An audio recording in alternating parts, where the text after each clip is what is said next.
Good morning! It's your Omega, Rayma, the only pislat in Peru. Hi! Good morning, good morning! Okay, for today, I'm going to answer some of the questions. Sasagutin natin ang mga katanungan ng ating mga kababayan na mga curious kung ano ang estado natin dito sa Peru, South America. Andito po tayo sa Peru, South America. Sorry po. Peru, South America po ang ating lokasyon. Tignan niyo po yan. Diba? Ang ganda-ganda. Tapos, doon banda ay, ano na yan? Dagat. Pacific Ocean. Malapit tayo sa Pacific Ocean, guys. Andito tayo sa Lima. Lima, Peru. Ang Peru po ay divided siya sa tatlo. Costa, Selva, and Sierra, no? Three, may love, no? Costa, Sierra, and Selva. And yung kaibigan nyo na si Islat in Peru ay nandito po sa Lima. Sa Costa po tayo, Costa. Okay. So, hi, baby! Ang ganda ng panahon ngayon. I feel so good. I feel so good. I feel so right. Ang ganda kasi ng panahon. Paano ba to Ano ba yan? Kasi sasagutin natin yung mga tanong B ng ating mga kababayan. Let's answer the questions of our kababayan. Okay. Here we go. Tajut lang ha. Punta tayo sa ating YouTube. Sa ating YouTube channel. Kasi merong mga tanong dito. Okay, sabi ni... Alright, mag-read na ako ng comments ha, tapos sasagutin ko. Sasagutin ko yung mga comments ninyo. At Team Gokong 1274, kabayan, gusto ko mag-retire dyan sa Peru. Gusto daw niyang mag-retire sa Peru. Actually, magandang idea yan, kabayan. Ang masasabi ko lang is, yun yung makita yun. Yan. So, gusto niyang mag-retire sa Peru. Alam niyo, magandang idea yan. Kasi, sa totoo lang po, dito sa Peru, yung healthcare system nila, maganda. I like. Mas maganda kaysa sa Pilipinas. Better. It's much better than the Philippines. The healthcare system, ha? So, if you talk about retirement, of course, yung ano mo, di ba? Yung, ano ka na yan? We are already old. So, dyan napapasok yung usapang hospital bills, mga gamutan, mga maintenance, ganun-ganun. Importante ang healthcare system is maganda ng country. Kung saan kayo magre-retire. Kung dito kayo sa Peru, maganda ang healthcare system. Compared sa Philippines, ha? Compared lang sa Philippines, hindi sa ibang bansa. So, if you tell me that you wanna retire here in Peru, go. Kasi din, ang mga goods dito, mga pagkain, hindi rin siya masyadong mataas ang cost of living. If you are going to compare the cost of living here in Peru and Philippines, kunti lang yung diferensya. Of course, may mga bagay na mas mahal talaga dito sa Peru kaysa Philippines. May mga bagay. Especially, I'm talking about Lima. Lima, ha?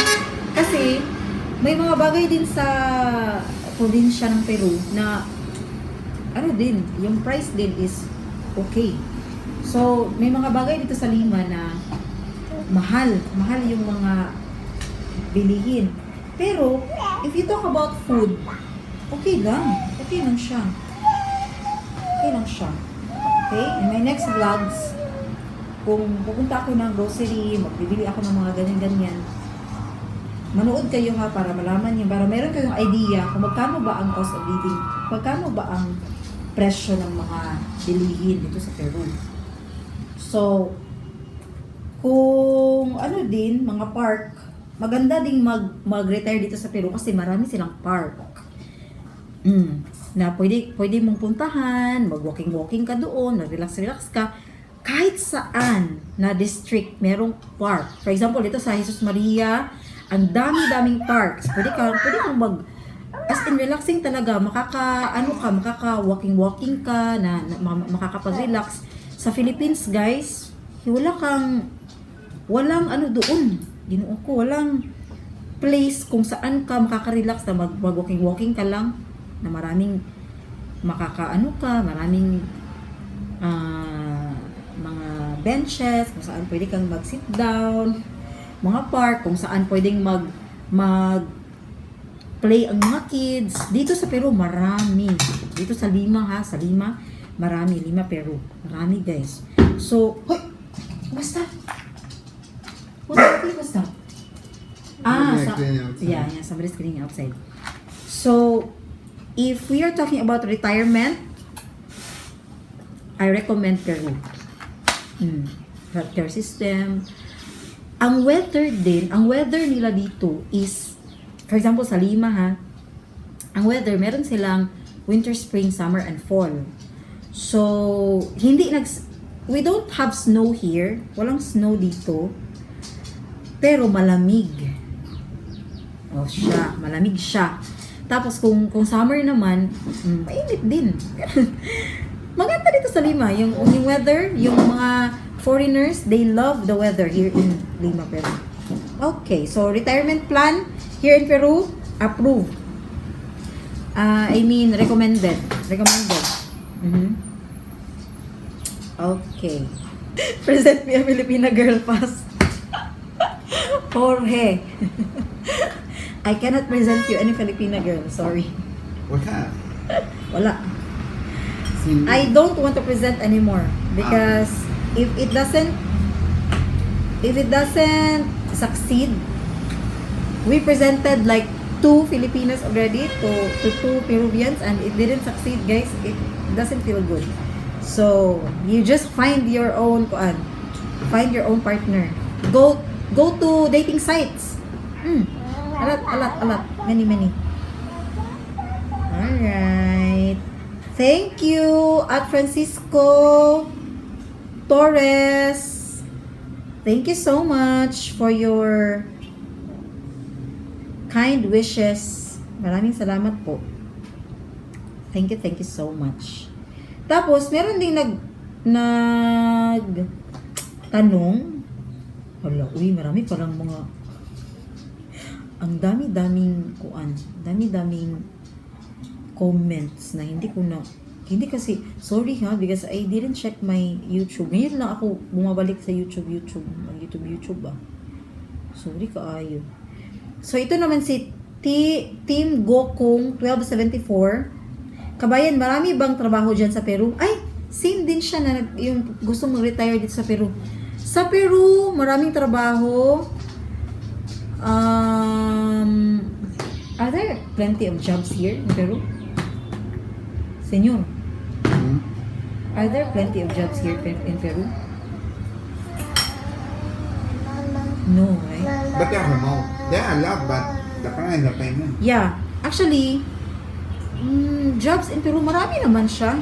Marami naman. Punta tayo dun, babe, para makapag-prepare ako ng breakfast or chika-chika to yung.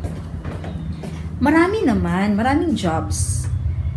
Pero, yung sweldo is very, very small.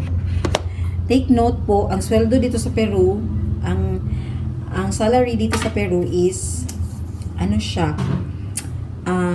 minimum is 4 soles 0.7, something like that. Like, it's like 70 pesos per hour. That's the minimum wage here in Peru. Pero marami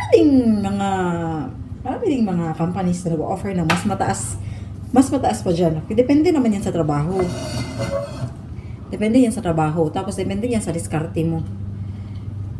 Pero, ang nakaganda lang dito sa Peru, kung gusto mong mag-retire, for example, let's say you are 60 years old, 55 years old, 60 years old, 65, pwede ka pa din magtrabaho. Maraming establishment dito sa Peru na tumatanggap ng mga senior citizens. Yes. Kahit yung mga companies, kahit yung mga ano nila, yung mga employees nila, mga 70 years old, 75 years old, malalakas pa yan guys ha, dito sa Peru ha. Yung mga 70 years old, 65, 70, malalakas pa yan. Lord. So, makakaasa ka na kung dito ka sa Peru, mag-retire ka dito, ano ka na, senior citizen ka na, makakahanap ka pa rin ng trabaho. Marami ng trabaho dyan. Yes, na mapapasukan mo. Kung masipag ka lang maghanap. Masipag lang tayo maghanap. Meron namang mga trabaho. Pero sa akin lang, yung sa sitwasyon ko, meron akong 2 anak. So, hindi ako pwedeng lumabas. Tapos maghanap doon ng trabaho sa labas. Magtrabaho sa labas, hindi ako pwede niyan. Kasi meron akong 2 anak. Kaya mahirap sa sitwasyon ko na maghanap sa labas ng trabaho. Dapat remote lang talaga. Kahit remote nga, ano lang ba? Yung pa sideline lang. Kaya ngayon, I'm starting my own small business. Pwede ka rin mag-business dito sa Peru. Depende kasi sa sa diskarte, mga kababayan kong Pilipino. Depende yan sa diskarte natin. Diba? Diba? Yan, chika-chika. Yun. Yan yung mga sabi. Okay? Tapos naman, meron pang question dito. Sinasagot ko lang yung mga mga katanungan ninyo para naman pag meron pa kayong mga tanong lang kayo. No problem. Sus, Ginoo ko, Lord. Mylene Bugay 8929, shout out. Paano po kaya makapunta dyan sa Peru kahit tourist lang? Uy, ang dali-dali lang pong makapunta dito sa Peru. Kasi po, meron po tayong, as Filipino citizens, meron po tayong, Daddy, I'm gonna prepare rice. As Filipino citizens, meron po tayong, huwag kang mahulog, please. Meron po tayong libre na 180 days dito sa Peru. If you come here to Peru as a tourist. Okay? Now, ano ba ang mga requirements pag pumunta dito sa Peru? Guys, mag-search kayo nga kasi ito sasabihin ko, ito yung mga basic na mga requirements. Hindi naman mahirap pumunta dito sa Peru.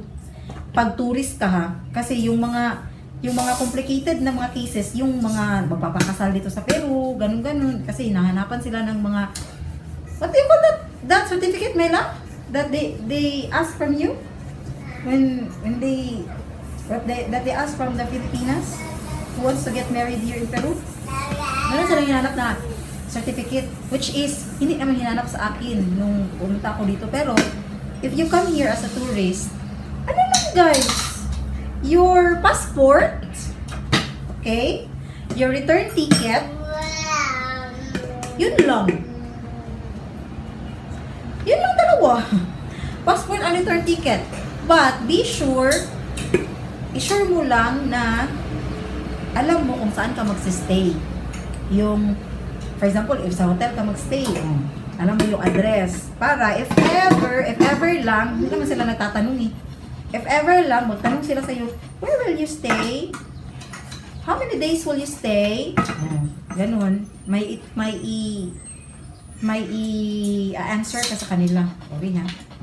Bisaya kasi ako eh. Kaya yung Tagalog ko po is ganito. Sorry naman. May sasagot ka sa kanila kapag magtanong sila kung ilang days ka dito, saan ka magsistay, ano yung itinerary mo, ganun lang. I-prepare mo lang yung itinerary mo. Okay? I-prepare mo lang yung itinerary mo, guys. Yun lang, guys. Yun lang naman ang hahanapin nila sa'yo. Wala nang iba pa. Kasi po, hindi po stricto ang Peru. Sa mga turista, hindi po sila stricto. Sa mga turista na pumapasok. As long as hindi ka criminal.